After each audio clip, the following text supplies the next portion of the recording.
right, let's dive in. This is the Homegrown Podcast, and I'm Shawn Collins, and we're here to get real about Webster and our surrounding area. No fluff, no spin, just an honest look at our community. So before we get into the meat of things, let me give you a bit of background on who I am and why you might be seeing me behind the microphone. My name is Shawn Collins. I'm a lifelong resident of Webster, and I've seen this town change in ways that are both good and challenging over the years. My career has taken me through some very interesting paths in public service, most recently as the executive director of the Massachusetts Cannabis Control Commission. And yeah, that job was as interesting as it sounds. Before that, I had roles like assistant treasurer and director of policy in the state treasurer's office, and I was a chief of staff and general counsel to our former state senator, Richard Moore. These days, I run the Homegrown Consulting Group, which I founded in 2024. The goal of that entity is really to help entrepreneurs, businesses, and others navigate a very complex world of regulations, especially in heavily regulated industries like cannabis, alcohol, etc. But our mission goes beyond that. We want to be advocates for small businesses, organizations, and individuals across various sectors. Now, you might be wondering, Shawn, with all that background, why the hell are you starting a podcast? Well, it ties directly into why I started the Homegrown Consulting Group in the first place. I believe in the power of local community, and I've seen firsthand how disconnected we've become from what's happening in our own backyard. You know, it's kind of ironic. We're living in the most connected time in human history, but somehow we've never been more disconnected from each other, especially right here in our own community. We have all of this technology at our fingertips, but instead of bringing us together, it often drives us apart. Think about it. How many times have you seen a Facebook thread about a local issue that devolves into a shouting match? People hurling insults at each other over the internet, often without even knowing the person they're arguing with. We're quick to judge. We're quick to anger. And sometimes we're slow to listen and understand. Let's be honest. Most of the time, we're not even working with all the facts. We read a headline, maybe skim an article, and suddenly, and I've done this, we're experts on complex local issues, international issues. We form our opinions in these echo chambers, surrounded by people who think just like us. It's comfortable, sure, but it's not helping us grow as a community. This self-segregation, this yelling into the void of the internet, it's tearing at the fabric of our communities. We're losing the ability to have real face-to-face conversations about issues that matter. We're forgetting how to disagree respectfully and how to find common ground. I'll give you an example. A few months back, I was watching Facebook, and there was this heated debate about a proposed development around the lake. People were going at each other, throwing around accusations, making wild claims. Here's the thing. I actually looked into it a little bit. I talked to folks on both sides of this issue. They had more in common than they realized. They all just cared deeply about their community. They just had different ideas about how to possibly move forward. That's the kind of disconnect I'm dealing with and I'm seeing. And it's not unique to Webster. It's happening everywhere, all over the country. We're losing the ability to see the humanity in those who disagree with us. And that's a problem, because the challenges we face as a community aren't going to be solved on Facebook. That's a big part of why I started this podcast. I'm not naive to think that we're going to solve all these problems. I think we can at least provide a different tone, though, a different approach, one that's maybe more productive, more focused on understanding than on being right. Here's what we're going to do. Every week or every so often, don't count me every week, we're going to dive deep into local issues and talk to someone that's making a difference here in our community, like State Representative Joe McKenna today. We're not just going to scratch the surface, though. We're going to talk to people.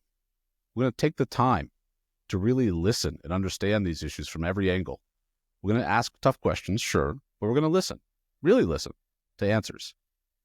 And when we talk about controversial topics, because let's face it, we should and we have to, we're going to do it in a way that promotes understanding, not division. We're going to remember that behind every opinion is a person, a neighbor, someone who cares about this community just as much as I do, as you do, as we all do. I want this place to be where we can have conversations that we used to have at local diners or town halls, where we can disagree without being disagreeable, where we can learn from each other, challenge our own assumptions, and maybe, just maybe, find common ground. Because here's the thing. The issues that face our community are way too important for us to keep shouting past each other. Whether it's the future of the lake, the challenges of a local business, or the ongoing struggle with substance abuse, these are complex issues that require a thoughtful, nuanced discussion. Take local businesses, for example. We have businesses that have been serving this community for over a century. They've weathered economic ups and downs, changing consumer habits, and now they're facing all of these new challenges in a digital age. Their story and the stories of all of our local businesses are part of our community story. So it's worth understanding. It's worth talking about. Or consider the lake. It's not just a beautiful natural resource. It's part of our economy. It's part of our identity. But it's facing some environmental challenges that we need to address. That's going to require cooperation. It's going to require understanding and possibly some tough decisions. So we need to be able to have those conversations in a productive way. And that's what you can expect from this podcast, the Homegrown Podcast. Real conversations about real issues, no yelling, no name calling, just honest dialogue. We're going to talk to local officials, business owners, community leaders, and everyday residents. We're going to dig into the history of our area, explore current challenges, and look toward the future. But we're not just going to focus on businesses. We'll talk to people behind charitable entities, learning about the vital work that they do in our community. We'll discuss the efforts to preserve and promote our local history with the folks of the Slater Museum. We'll explore the challenges and triumphs of our local schools, our local public services, and our community organizations. And here's where you come in. This podcast isn't just about me talking at you. It's about all of us engaging in a community-wide conversation. So if you've got a perspective to share, a question to ask, or a topic you think we should cover, let us know. All the contact info will be in our show notes. Maybe you've got a great idea for improving downtown. Maybe you're concerned about a local issue that's not getting enough attention. Maybe you want to share a bit of history that you think more people should know about. Whatever it is, I want to hear from you. This podcast is about all of us, our shared community, our shared challenges, and hopefully our shared future. Look, I know changing the tone of our local discourse is not an easy thing. We've all gotten really comfortable, again, myself included, in our own bubbles. But I believe it's worth trying, because when we start really listening to each other, when we start seeking to understand rather than just be heard, that's when progress is possible. So you might have lived here your whole life, or you could be new to this area. Whether you consider yourself a liberal, a conservative, or probably somewhere in between, this podcast is still for you. It's for anyone who cares about the community and wants to see it thrive. This is the Homegrown Podcast. Let's get to know our home and each other a little better. And so, to kick things off, I want to introduce and thank especially our State Representative Joe McKenna. Joe, thanks for being here. Really glad actually that you're the first guest for something like this. So you were elected to your seat in 2014, took office in 2015. And I should note for our listeners here, Representative McKenna and I have known each other for a bit of time. We actually sort of worked alongside or nearby each other. When I was working in the state Senate, you were working in the state House of Representatives for then Representative Durant and now Senator Durant. And so through that exercise, I got to know you a little bit from your period as a staff member, but have been really impressed and grateful for your service since you were elected. And obviously, congratulations on recently being sworn in again. But I guess maybe to start, and again, to sort of meet this tone, what is it that maybe drew you to politics in the first place? And, I think just what is your story and how do people get to know you personally, not just as the politician, but as Joe McKenna? Yeah, I appreciate it. And it's hard to believe it's been 10 years that I've been sworn in. And as you said, we worked together back in the day. I was a staff member for Peter Durant. And I have told this a couple times, and I'll deny it if anyone from our former colleague Steve Brewer's office hears, but Peter's office overlapped two Senate districts, Steve Brewer's and Dick Moore's. And I always said I loved working with you and with Senator Moore's office because you guys dealt with us. You worked with us. You talked to us. Even though Peter had upset a Democrat as a Republican and your office was a Democrat Senate office, you never held that against us. And we always had a great collaboration on the other side of the district. And there may have been personality histories that played into it, but there wasn't always the same collaborative spirit with Senator Brewer's office. So I did always appreciate that. My background is I grew up in Charlton, so I have always been a Central Mass kid. Not necessarily a Webster guy, but I grew up in Charlton, graduated from Shepherd Hill in 2006, went on to business school and graduated from Bentley University in 2010, which at that time, there was still kind of a rough job economy. So I had been promised a job selling life insurance as a financial advisor coming out of school. And let me tell you, a fully commission-based job hawking life insurance when you're 21 years old and don't know, your elbow from your toe is not a good way to make a living. So I didn't really enjoy that all too much. And interestingly enough, my best friend's mom was running for the same seat that Peter Durant ended up winning. It was a really fascinating situation in political history where Peter won his original race against the incumbent Geraldo Alicia by like 3 or 4 votes or something. They went to a recount, and the result of the recount was that it was a 1-vote margin, but the judge ruled that 1 vote was within the margin of error of the likelihood of miscalculation or some nonsense, and so determined that the whole race had to go to a runoff. So basically threw out the results and said, we got to start this over. Actually, now that you mentioned that, I worked on that recount. Not on your side. But I remember that case distinctly because it was basically, how do you determine voter intent? Yeah. And it was like, because if folks have voted, and hopefully you have, you fill in the bubble, and some people fill it in very carefully, and other folks just sort of poke it. And so if there was just a smudge on a dot, the machine might read it, or they might fill in the oval. And so there were a couple of votes and they hand counted every single ballot, which, we don't often thank our public servants enough, but folks working in town clerk's office across your district deserve a lot of credit for the way that they run their elections. And that's one of the reasons why, is that out of thousands and thousands of votes cast, they can tell you the winner in a matter of minutes nowadays. Yeah. But I did work that recount, and that was a fun experience. It was a good civics lessons for me, that's for sure. Oh, it's very, very interesting. So the interesting part was I had no skin in the game. I didn't know any of them. I didn't even know there was a race going on, to be completely honest with you. But my best friend's mom, when it went to a runoff, said, what the hell, I'll throw my name in the ring. So there were 2-3 completely new candidates that hadn't been involved in the original race that got involved in the runoff. So what had been a standard challenger versus incumbent was now a 5-way race. And so me being very unhappy selling life insurance, I said, I'll help you. I'll drive you around, throw some lawn signs in. I'll just be kind of your campaign intern, for lack of anything more interesting in my life to do, not because I had a passion for politics. She ended up having a decent little run and kind of floated the idea of me working for her if she won. And then she lost, and I was devastated. And I'm like, I got to go back and sell life insurance. Yeah. But she ended up introducing me to Peter, who she got along with very, very well over the course of the campaign. And so I ended up volunteering and helping him in much the same capacity. Your typical campaign volunteer, cold calling people, reminding them of the election, driving around, putting up lawn signs, all of that. And when he did prevail, he offered me the job as his legislative aide. And so that was in May of 2011. And I said, yeah, that sounds great. This seems much more interesting than selling insurance. Sure. As a worst case scenario, it's a great networking. I'll meet some cool people. It'll be a great start to a career. And what I found was that I absolutely fell in love with the governing side of it.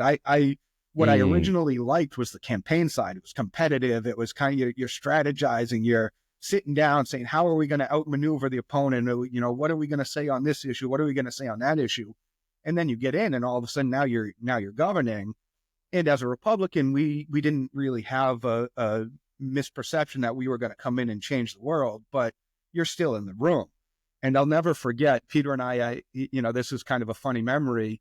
We got invited to a legislative briefing at UMass. And so this was early in our time in office.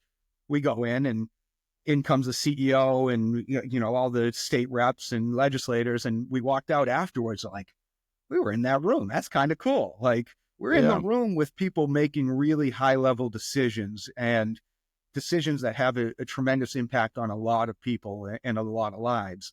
And being part of that conversation, I just fell in love with being part of, the group that's put themselves out there to try and make things better for people. And then being part of the community as well, being able to, help bring money to a Head Start facility or to a elementary school or a senior center, and being someone who's got the ability to make a call and try and get some, whether it's financial or legislative or bureaucratic, get some relief for people, and being able to be a resource. I fell in love with that as Peter's aide. So any legislator will tell you they're only as good as their staff, and the staff, there's no better on-the-job training than being a legislative aide, because oftentimes you pinch hit in public events and you're sitting in on a lot of the same meetings. And so 3 years down the road, I had been working for Peter for 3 years.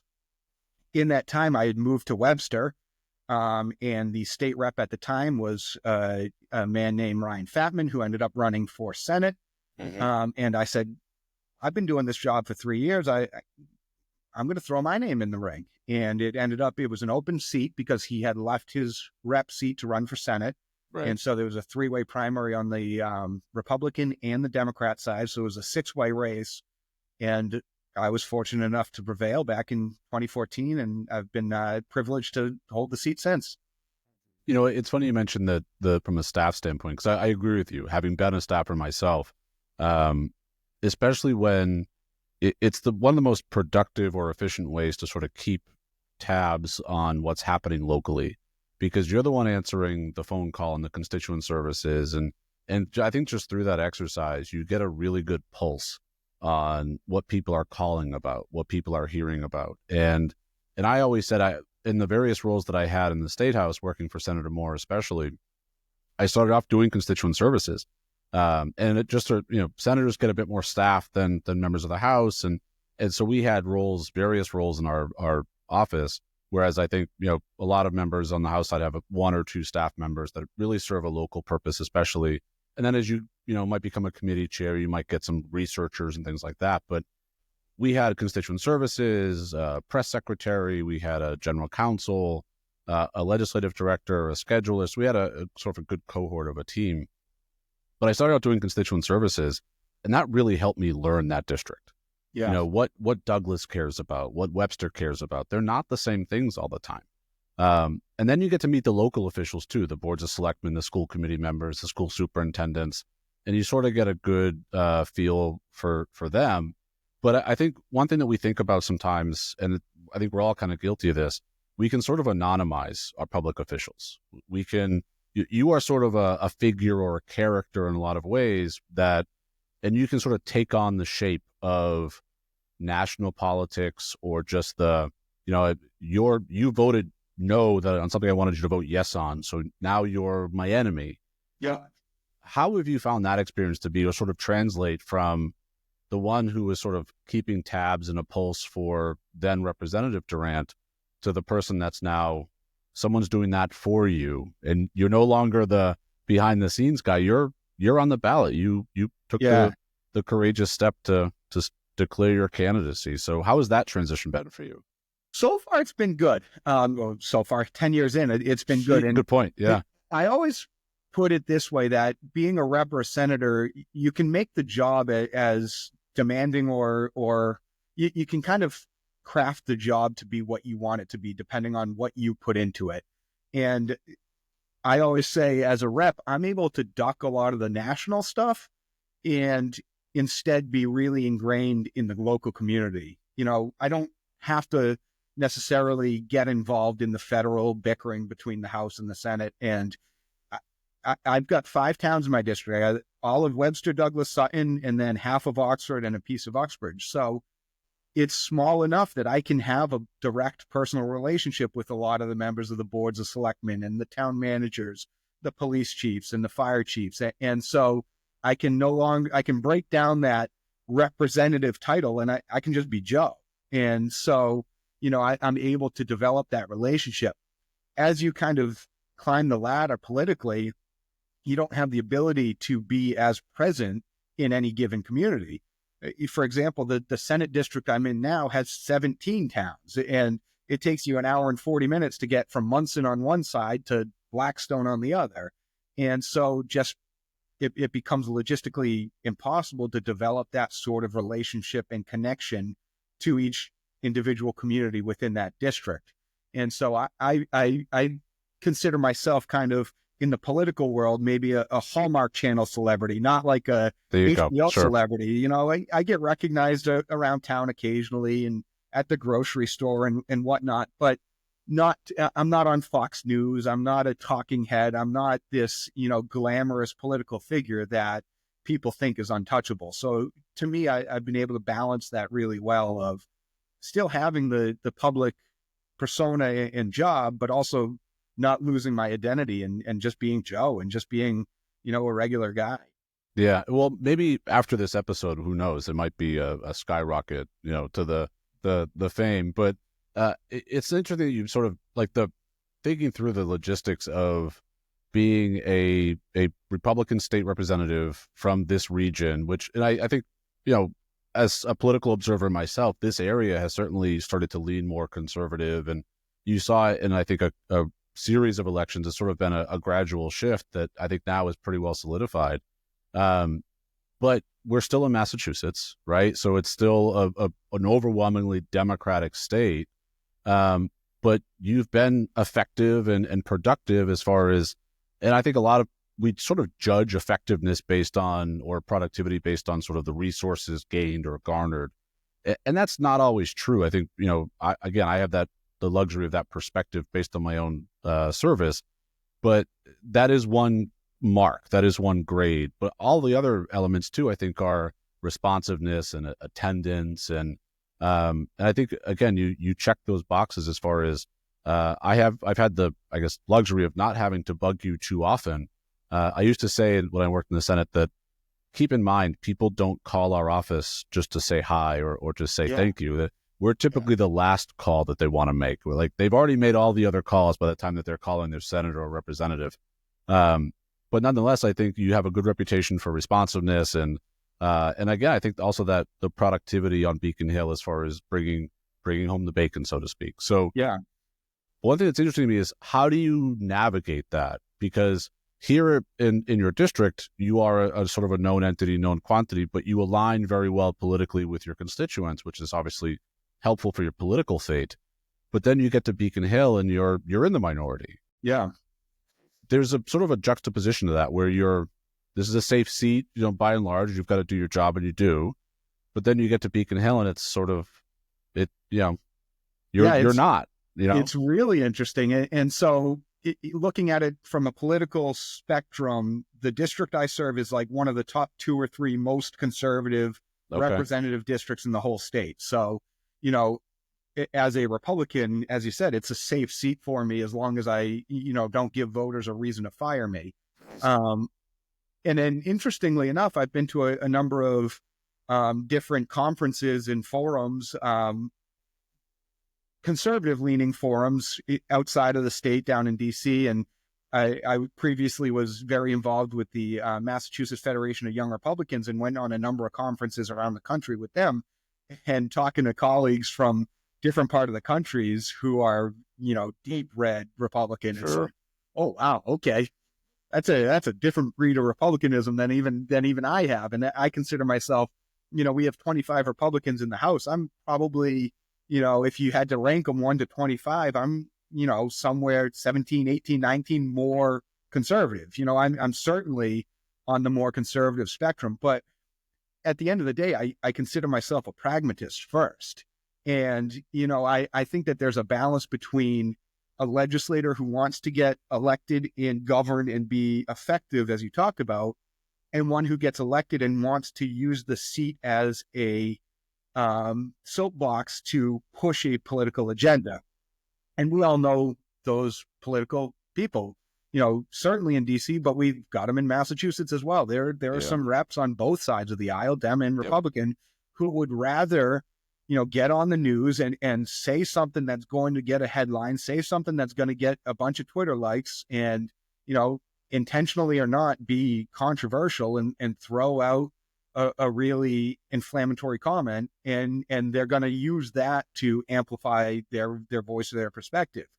The result of that, though, is that you lose a little bit of your working relationship within the building with leadership, with the committees on Ways and Means, the Committee on Judiciary, and the people that you need to ultimately usher through your legislation. So I'm not saying that there's anything right or wrong about either approach. I just choose to value maintaining a working relationship and vote my conscience and vote conservative and support conservative ideals, but not do so in a way that's, self-serving and grandstanding, but do so in a way that is not objectionable. And a great example of that is my district is very, very strong in the Second Amendment, big Second Amendment district. And I was fortunate enough to be appointed the ranking minority member on the Judiciary Committee. And last session, a very substantial gun bill went through the Judiciary Committee. And when a House bill and a Senate bill get passed, they often conflict, and so they get compromised. And 3 members of the House, 3 members of the Senate negotiate that. I know you know this, but for the edification of the listeners, you've got a conference committee between three members of the House, 3 members of the Senate, 1 Republican from each chamber. I was fortunate to be the Republican House negotiator. And again, this was very, very high profile. I had hundreds and hundreds of emails. I can only imagine. How dare you, pass this gun law? And I could have used there that. There were lawn signs throughout your district. Yes, I remember 4420. Lawn signs all over. They're still up. Yep. And again, I could have used that opportunity to grandstand and make a big hullabaloo and make noise, but I chose to try and impact the bill in whatever little way I could as the token Republican opposed to the initiative. And the lead negotiator on the Dem side in the House was Mike Day from Stoneham, who I have a fantastic relationship with. And so we were able to, we had some fun as, rivalry wise, throwing barbs at each other in the conference committee. But at the end of the day, we both respected each other, respected the points of view. I made it known I didn't agree with just about anything in the bill, but there wasn't this, anger or vitriol that was part of it. And so had I gone in and tried to get on Fox News and tried to raise a bunch of money on the issue, I don't think I would have been. I easily you could absolutely have. Could have. Yeah, that's the thing. Should have in some regards, but in any case, I don't know that my opinion would have been valued by the conferees had I chosen that course. Yeah, that's right. But by maintaining the professional respect, we were able to have that good conversation. I think that's a good point, especially for folks that are learning about sort of the conference committee process and the lawmaking process. The Democrats in Massachusetts have such a strong hold on a supermajority. And also, I think this is just the way that the conference committees are set up. They didn't need your vote. They didn't need your participation. That bill could have passed and would have passed without any participation from either you as the Republican designee on behalf of all House Republicans and the Senate designee on behalf of all Senate Republicans. You only need 4 signatures. And it's actually relatively common for the lead negotiator of the House and the lead negotiator of the Senate to sit down privately without even other Democrat members and just hash it out and then tell the other 4 members of the conference committee, hey, this is the compromise bill. We're going to need you to sign the jacket. So, absolutely, they do not need me in any way, shape, or form. But that is not how this conference committee worked. They included me every step of the way. And, that was a good thing. And I think that's probably, though, I would never say probably, I think I'm certain it's because of your approach that you took. Because if you had chosen to be more bombastic and more, dramatic in your opposition to it, then there would be no reason to even entertain a discussion. And that's not to suggest that you get, like you said, you didn't get everything you wanted. It certainly wasn't a perfect bill. I think full disclosure, my brother for a number of years was teaching gun safety courses, and based on so just apologies for the listeners that we're doing a bit of a tangent here, but one of the new elements of that bill, now that you brought it up, is that it requires live shooting as an element of getting your LTC, and that it's such a high bar, high threshold, but also there's not a lot of places in Massachusetts to actually do that. That add that as a...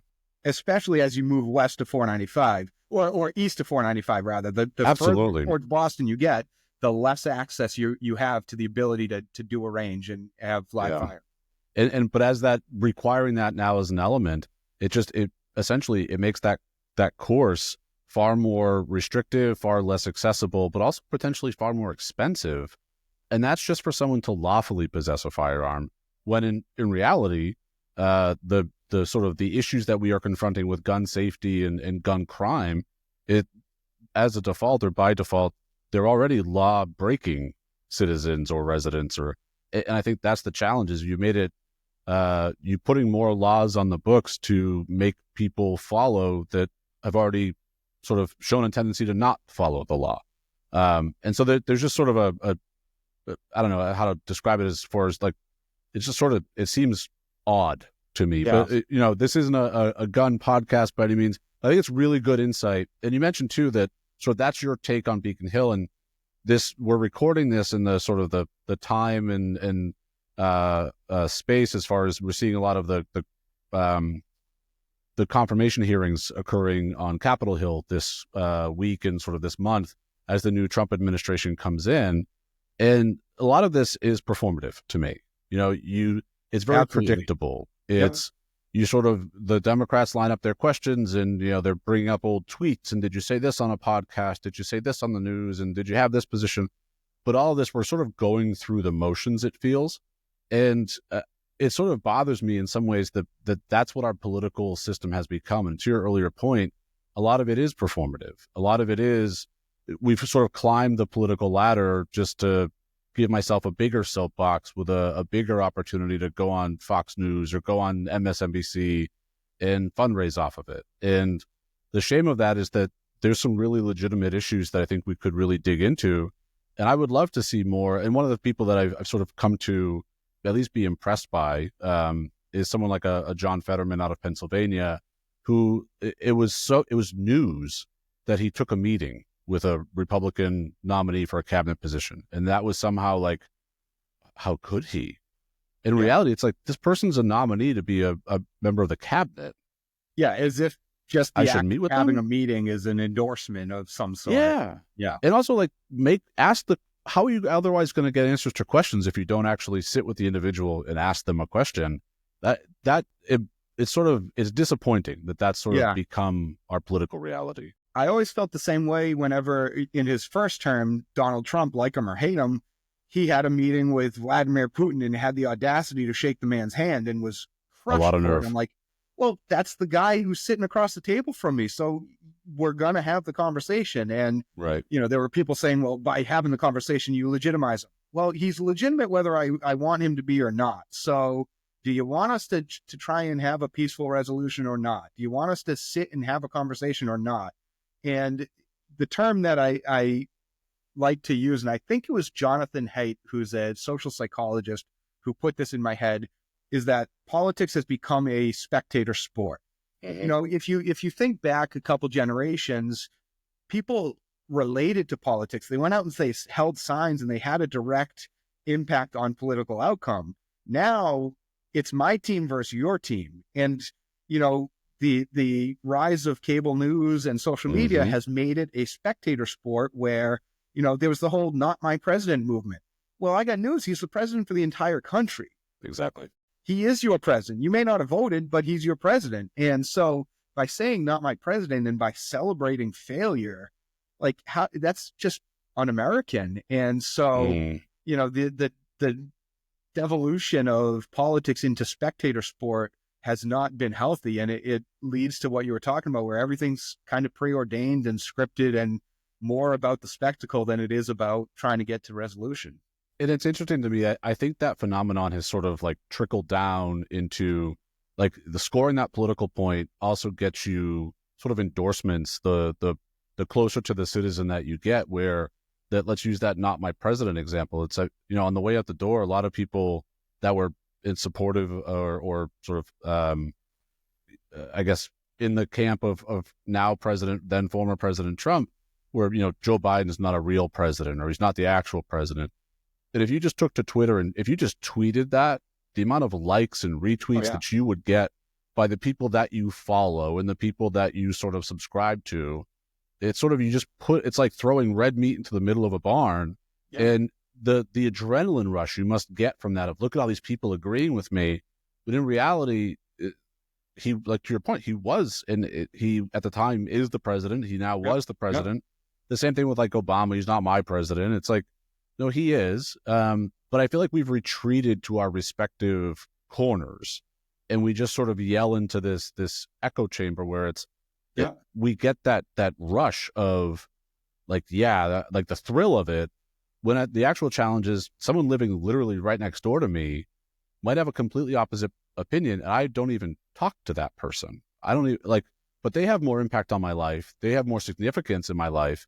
Yeah. And I feel like we've sort of gone in, like, we live in our homes and sort of that's our bubble. And now the internet turns into like a simulated world that we can live in. The internet and social media is wild, because you could put together a really thoughtful, articulated argument in favor of anybody and why they should be the nominee. And maybe you get like 5 or 10 likes. And then I can post a picture of my dog taking a leak on a lawn sign of a political opponent that I don't like, and it's going to get 250 likes within 10 minutes. That's right. It's like, where's the more substantial content and thought-provoking content here? My well thought out articulation of a point of view, or a funny picture of my dog peeing on a Joe Biden sign or a Donald Trump sign. And it's the way that the algorithms work. You're That's right. Simply just reinforcing a previously held belief with people that you know agree with you because it feels good. And isn't it good to see how many people agree with me? I must be right, and all those other people must be wrong because I don't hear from them. And well, you don't hear from them because you don't like their content, and you don't take the time to read into any legitimate source of material. And it's not a healthy way to have a dialogue. And I'll give you an example too. There's a couple that just come to mind that are sort of fresh for me, or at least local to me. And it reminds me that oftentimes the truth is nuanced, or the facts are nuanced. And your example of, I could give you a 10-paragraph essay about why I think my idea is the right one. And if you just took the picture and tweeted it out, you're going to get far more engagement than I ever could, because even the headline is boring. The picture is engaging. I can see it, it, and move on and scroll past it. But I think that the truth is a good example where, and I just sort of reflecting back to the election cycle of 2014, this was at the sort of the dawn of casino gaming in Massachusetts. And my boss at the time, I think, had a very nuanced approach to gaming, which was generally for it, didn't love the idea, didn't love the reliance on the tax revenue, that it was sort of a sin tax, so to speak. But the town of Milford at least had a fighting chance for a casino potentially. And so the local officials in Milford said, we'd love to at least be able to pursue this. And so at the time, the rest of the district was sort of agnostic. It was one of those things of, frankly, Foxwoods and Mohegan are probably even still closer to us than Everett and maybe the Springfield. So our residents were really, it didn't seem like a really contentious local issue necessarily. And so because Milford was really curious, we thought, well, we can certainly be for gaming generally, so long as Milford has their chance. And also so that Milford has the chance to vote on it, yes or no, pro or con. And the value or the utility of that for us was, then let's make sure that that's preserved in the bill. And so the Senate bill, I might get sort of the sequence wrong here, but the Senate bill came out and said that you had to have a host community agreement and a surrounding community agreement. And so the idea was that the impact of a resort-style casino is going to bleed well beyond a town's borders. And so a town like a Hopkinton or, wherever, or Mendon or a Hopedale would certainly have a say in whether or not Milford had a casino. The question was, could they have veto power over it? Yeah. Could the surrounding community stop the proposal? And so our thought was, yes and no. They should at least have like a reasonableness standard where it can't just be like a extortion where you want to go forward, we want everything that we're asking for. Hey, give me a new elementary school. Exactly. And so if Milford's agreeable and sort of and by all means, the host community should have veto power. That was sort of the crux for us. Well, the Senate bill, as it came out, said the surrounding communities actually had veto power. So my boss at the time gets up on the Senate floor and says, so we plan on legalizing casino gaming. We just don't plan on building any casinos. So that's what we're going to achieve here. So we voted no on the bill. Well, then the final bill, to your point on conference committees, all those things get hashed out and negotiated in a conference committee. That surrounding community provision is modified such that if they can't come to terms, the then regulating entity, the Gaming Commission, could actually step in and impose terms. They could basically serve as mediator and say, this is what you get. And so that was basically to our satisfaction. Okay, now Milford has a fighting chance. The surrounding communities get a chance to negotiate in good faith. If they can't reach a compromise, then the Gaming Commission can step in and provide at least a fair outcome. And of course, that can all be subject to lawsuit, all those sorts of things. And so we vote yes. When I say we, my boss votes yes. Well, as he's running for office, he's a flip-flopper now. Yeah, you were against it before you're for it, which is... And that's the thing. So that exact accusation is really easy to just sort of levy and say, you're a flip-flopper, you were against it. The explanation is, well, hold on, wait a minute. What actually occurred was already, like, I'm sleeping. You lost me. And I think part of this, like, politics has become the salesmanship and the sort of the headline. And so it frankly, politics has kind of adapted to that digital age really well, where that sells. Yeah. The performative aspect is really attractive and appealing to some people. And on that point, to go back to the campaign side of things, the strategy side of things, we would always talk about, if you're explaining, it's too late. That's exactly right. Like, even if there's an unfounded, wild allegation against you, if you're explaining, it's too late, because that means that someone's asked you about it. Someone believes the allegation. That's right. Someone believes you're a flip-flopper or whatever, and they don't have the time or the energy to digest the nuance. So you better be pretty clear and pretty concise from the get-go.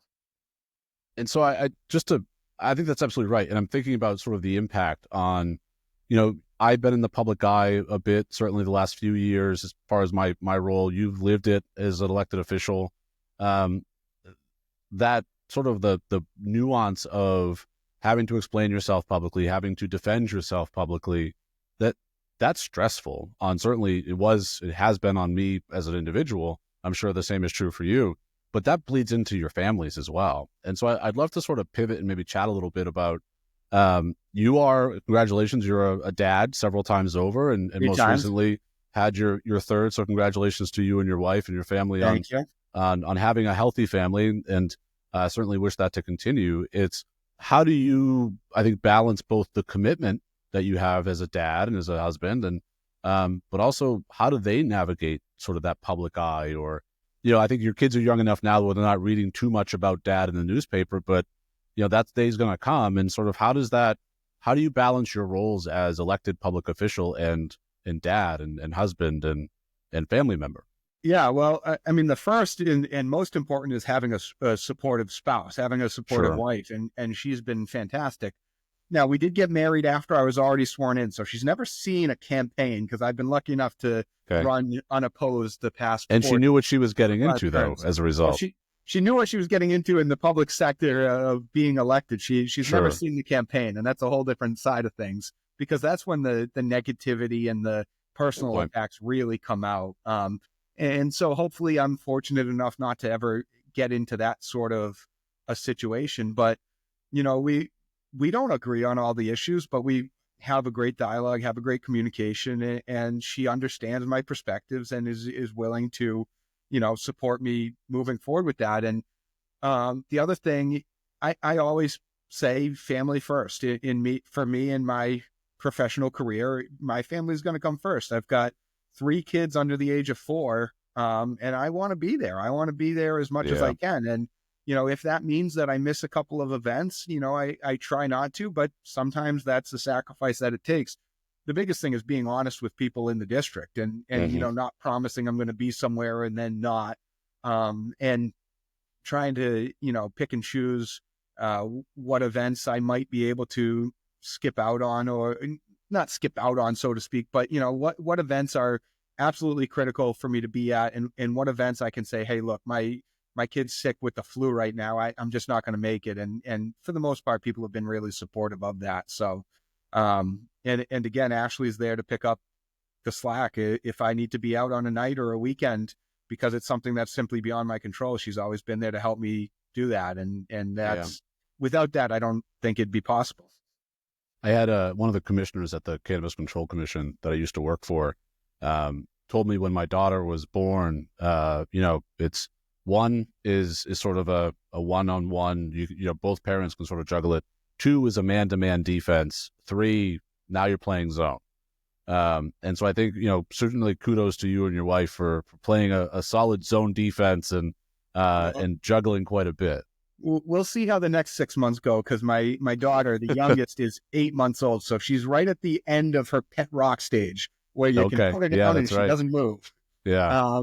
And it's funny, Steven, my oldest, he's hanging out on the map behind me. I noticed him, yeah. He's your very stereotypical first child. He's a strict rule follower. He likes things in order.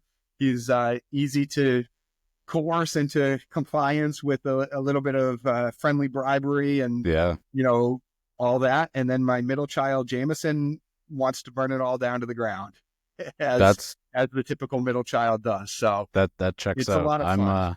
I'm one of 3. I'm the youngest, and that does check out with our dynamics in our household as well. So I'm one of 3 boys as well. So I think, you know, I'm not familiar with the Pope, but, you know, bestowing sainthood is certainly eligible. A lot of mothers are eligible, that's for sure. Absolutely. But it's funny because I think my daughter is 18, going to be 19 months pretty soon, and we've reached the phase of tantrums, and the bribes are becoming very real, where pudding is now ice cream as far as she's concerned. I'm okay with that. And like, go nuts. And I can relate to a degree, and we're living it here in our household as well. Yeah. The other great thing for me about being a state rep, as I said earlier, is it kind of is and can be the job that you make it. And so, you know, I try and be very, very discretionary about when I do, but I can bring my kids to some events. You know, I did a ribbon cutting at a mountain bike ride, and, you know, you're out in the woods wearing jeans and a sweatshirt. So I brought my oldest kid, and he thought it was the greatest thing in the world to go to an event where there's 1,000 people riding mountain bikes through the woods of West Hill Dam.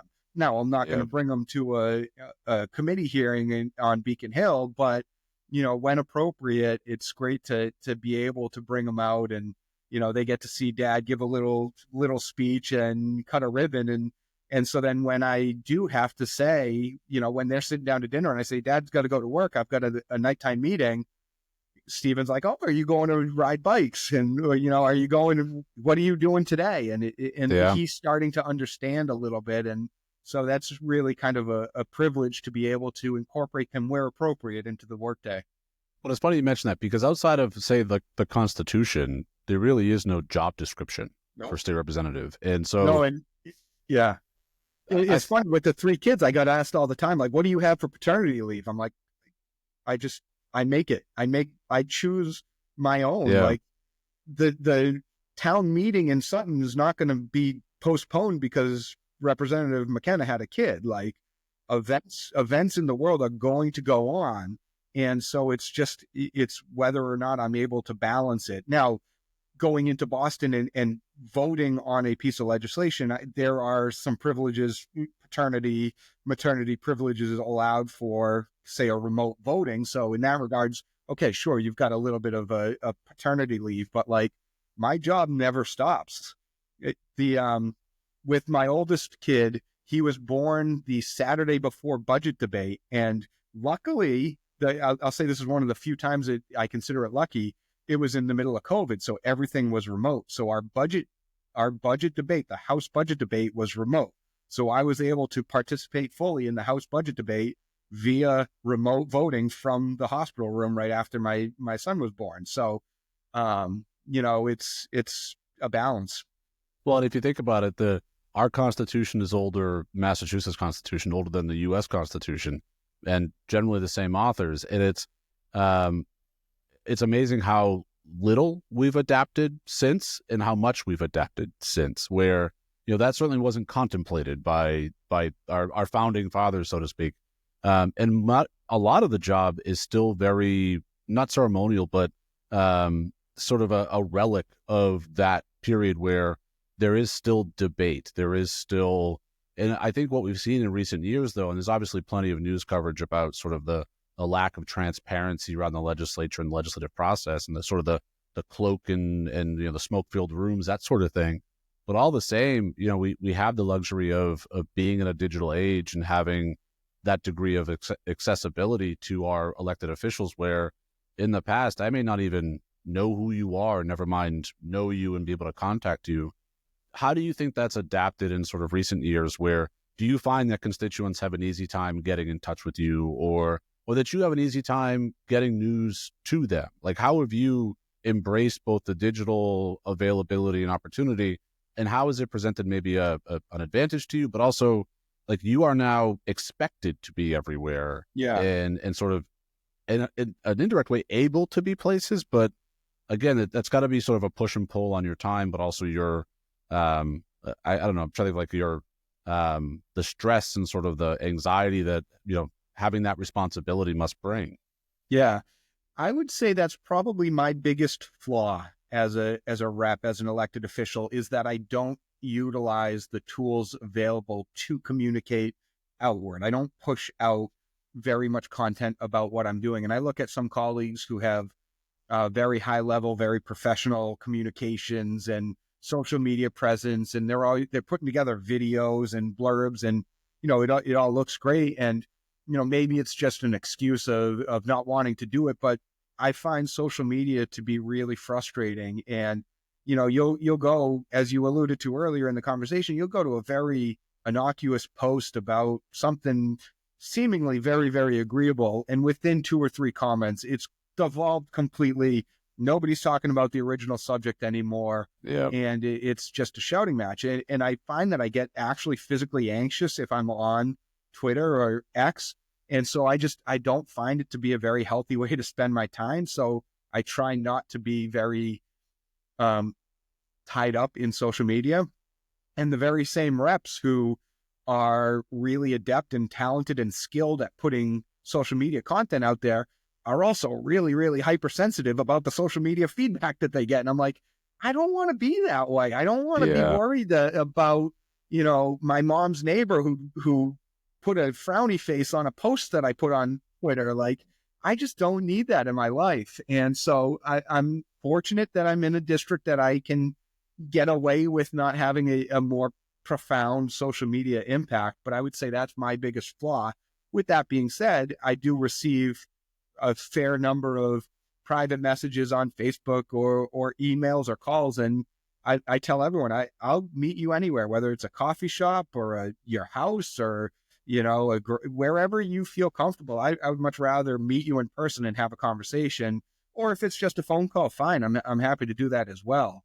I'm not going to necessarily get involved in a big back and forth on, a Twitter Messenger or whatever, or Facebook Messenger. But if you want to reach out and have a legitimate conversation, I'm pretty accessible. Yeah.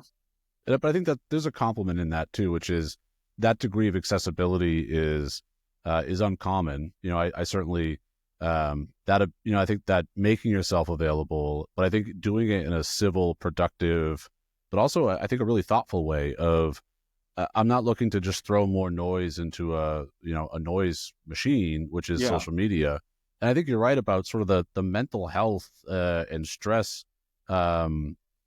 dynamics of social media, is that the more you engage with it, it definitely brings anxiety, but it's almost that sort of like you need your fix too. And, and that level of engagement is like the back and forth. And I've also found too that if you're willing to engage once, it's sort of like, then you better be willing to go down that rabbit hole, because if you respond to one comment, now you've set an expectation. You've also made it apparent that, oh, he reads the comments. So now I know I can sort of get him, or sort of dagger and twist the knife a little bit. There's absolutely people out there to get you and out there to tweak you intentionally. And, it's crazy. So I guess just thinking through, like, we've got a couple more minutes here. And thank you again for the generosity of your time. Yeah, of course. This is the beginning of session, sort of bill filing deadline is come and gone. What can folks expect from you this session? Are there any priorities that you are working on that you want folks to know about? And then I think as we get closer to close, we can maybe talk about what the future holds for you, and sort of, again, maybe, and we'll put in our show notes as well, how people can in fact get in touch with you. So you don't have to waste your time going through the litany of ways that people can contact you. But this is the beginning of a 2-year legislative session. So congratulations again on being sworn in as our representative, and thank you for your service especially, and also to your staff for their service to us as well. And you do have great staff, and we've been lucky to you've been lucky to have great staff throughout your tenure. But obviously, again, thanks for that. But also, what's on your plate? What's on your agenda? What do you expect for this session? So this goes back to something we talked about earlier. As a Republican in Massachusetts, I don't have any misperceptions that I'm going to craft any groundbreaking legislation that the Speaker of the House is going to say, holy cow, Rep. McKenna's got a great idea. Let's get that passed right away. And so I filed a number of bills. Many of them I filed in the past. I don't believe necessarily that any of them are on a fast track to getting done. So I prefer to focus my attention on trying to be present in the community and see what I can do to help the district, help the community, while still voting my conscience. So the other edge of the sword of being a Republican in Massachusetts is that I can vote my conscience completely without any fear of repercussions. We've got 85% of the legislature is Democrat. And so the way that works in the House, especially, I'm a little less familiar with the Senate, but in the House especially, the Speaker of the House rules with an iron fist, and he controls the agenda and the policy very, very tightly. And if you want to be advanced into a preferable committee and get a committee chairmanship, which comes with a healthy pay bump, you better be agreeable to the Speaker and to his agenda. And, maybe that could mean taking some votes that aren't necessarily with your district. As a Republican, I'm never going to get a chairmanship. I'm never going to get that, corner office with a couch and a suite. So I don't have to worry about, voting the way that my district sees fit. And occasionally we'll get asked as legislators, you'll have someone reach out and say, well, didn't you know that this is polling at 60%? How dare you vote against it?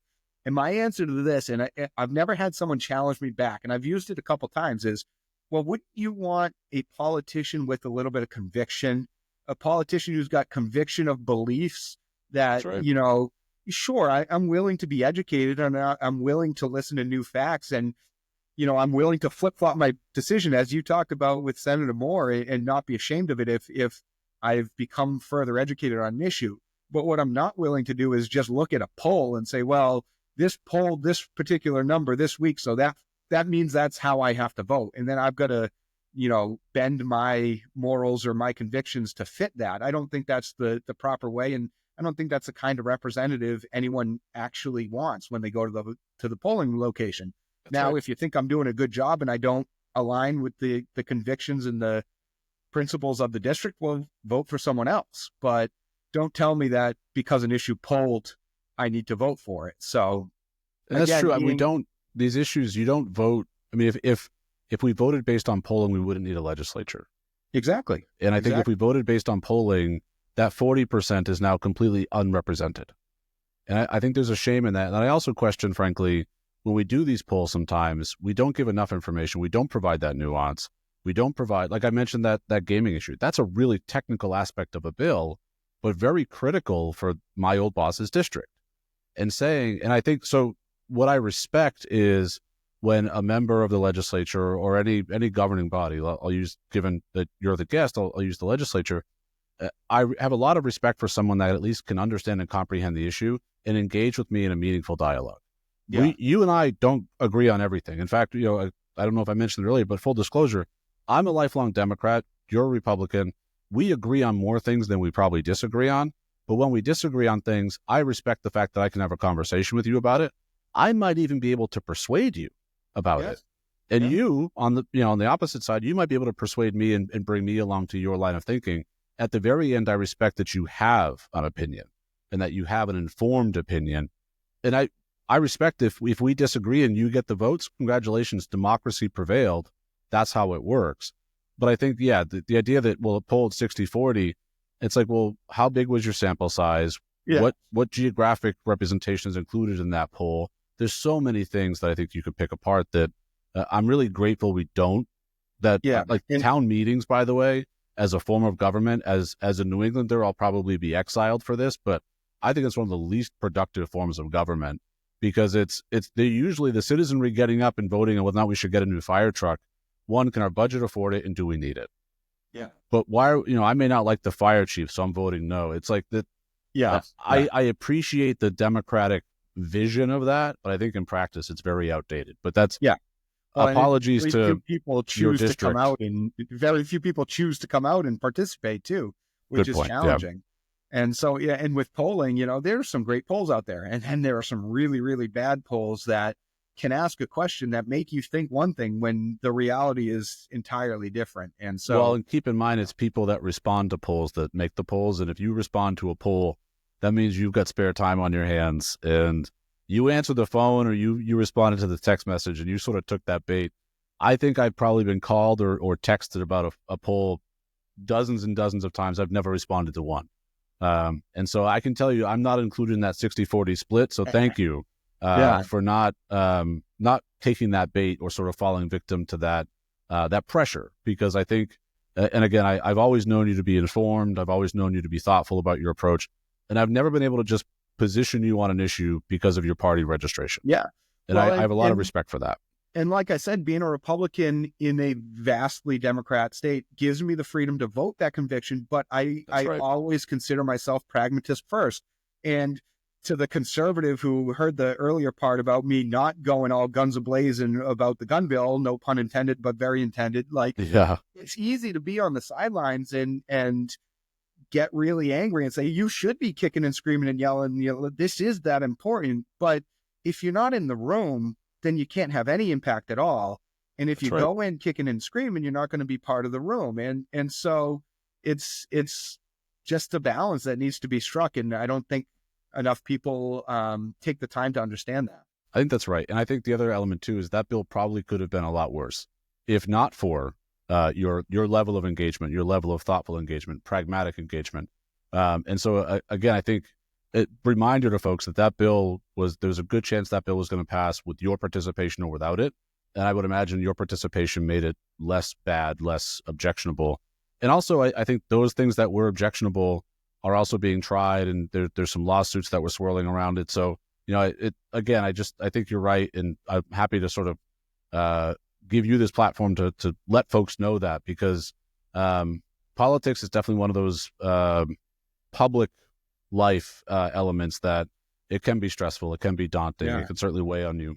Well, and the irony is there's not many of us Republicans elected in Massachusetts who have not been called rhinos over the years. I'm sure. Yeah. Republican in name only, and myself included. And as I said, I'm one of the more conservative members of the legislature, and I'll risk irritating the right flank of the party here to say, there's a reason that there are no litmus test Republicans in the legislature, because you got to have a level of rationality in order to get elected. And the best response I ever heard was from a colleague, Dave Vieira from down the Cape, who, when he got called rhino, we all get called rhinos. He goes, yeah, I'm a Republican in office. And you are not. You can yell and scream and give me all these litmus tests about a true conservative, but you're never going to win an election, and you're never going to be able to impact meaningful change. That's right. And I think that's the spectrum. And we could certainly, I'd love to have you back at some point and talk more about national politics, because I think that's the shame about our national political system, is that you have to run through a primary first and survive the primary first. And by doing that, it's a race to the farthest end of the spectrum of your party. And so as a result, I would argue a Bill Clinton is not getting elected in the Democratic Party today. Certainly a Mitt Romney is not getting nominated in a Republican Party today. John McCain is certainly not. Charlie Baker would be a phenomenal candidate for president as a Republican. I'd agree with that. I would agree. Never stand a chance in a Republican primary in today's climate. Right. And I would also argue that I think some people ask me all the time of, well, if it's not this person, then who do you think should be president? And my answer is the person I probably think should be president will never run for president, because they would never subject themselves or their family to the amount of scrutiny, the amount of nonsense and shenanigans that our politicians today get subjected to, especially at that stature, where whatever you said or did in college is certainly going to make its way back up. And I went to college, you went to college. I probably said and did some things in college that I wouldn't be proud of today, or that I certainly wouldn't want to come out. At the same time, I was in college. Yeah. And so our life is supposed to be a lifelong exercise in learning and adapting and evolving. And so the problem is to hang that out and say, to declare that this is my character based on something I did when I was 17, 18 years old is, I just think it's unfair. And I think it's a disservice to our system of government. Because I think people that should serve won't because of the consequences and the price you pay to serve. Yeah, well, you just crushed my dreams of being president, because there's certainly some memories from college that would disqualify me, I think. Or I would argue that's exactly what qualifies you for office, is that lived experience. So maybe that's a great way to end, which is, what does the future hold for Representative Joe McKenna? What, you've got 2 years ahead of you as our state representative. Certainly hope you continue to serve and wish to serve. But what can we expect from you moving forward? In the short term, it's continuing to do this job. I still find it incredibly rewarding. I love being part of the communities that I'm lucky enough to serve. And, with a young family, I'm able to make that balance work. And so I'm going to enjoy that time while I can. The interesting thing about politics is a lot of times your natural career ladder is incumbent upon what others do as well. And so it's hard to put a label and say, well, I want to run for Congress because Congressman McGovern's tremendously popular. And I'm not saying I do or don't, but I'm just saying, like, you heard it here first, folks. That's Congressman, I'm not running. Don't worry. But yeah, you're naturally dependent on what other people choose to do in their career as well when you make your decisions about what you do. So there's obviously limited control that I have over that. So I'm not worried about what I can't control right now. I'm worried about trying to be the best father I can for my kids, the best husband to my wife, and a damn good representative to the 18th Worcester District. Well, and I think you're checking all those boxes and succeeding in every one of those. So thank you again. And honestly, thank you for your service, especially. We are lucky to have your service on behalf of both Webster as well as our surrounding area. Like I said earlier, I've gotten to know you through my career. I've always found you to be an approachable and a common sense, a pragmatic person, a decent man, and by all accounts, great father, great husband, great representative. So in that order as well. So thank you again. I appreciate it. And so just to close here, again, this is the Homegrown Podcast. Hopefully what you've gathered from our interview today is that there is a possibility to sit down and talk to each other and sort of engage with one another. I think Representative McKenna is the embodiment of that as our representative on Beacon Hill.